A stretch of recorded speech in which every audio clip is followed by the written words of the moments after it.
সালামু আলাইকুম। আশা করি সবাই ভালো আছেন, সুস্থ আছেন। আল্লাহর রহমতে আমরাও ভালো আছি, সুস্থ আছি। আপডেট বিডিতে সবাইকে স্বাগত।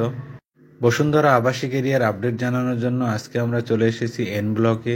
বসুন্ধরা গ্রুপ এখানেই তৈরি করেছে Bashundhara public school and college.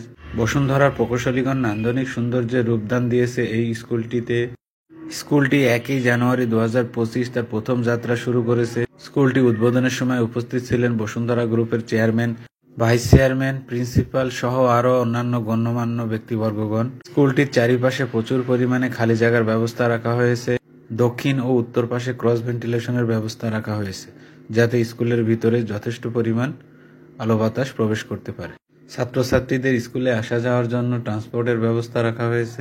7 তলা বিশিষ্ট এই বিল্ডিংটিতে ওঠানামার জন্য লিফট এবং 5টি সিঁড়ির ব্যবস্থা রাখা হয়েছে।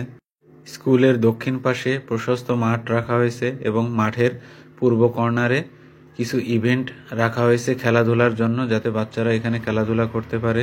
এই মাঠের পশ্চিম কর্নারে থাকবে শহীদ মিনার এবং এই মাঠের পানি নিষ্কাশনের জন্য চারিদিকে ড্রেনেজ সিস্টেম রাখা হয়েছে। প্রথম দেখায়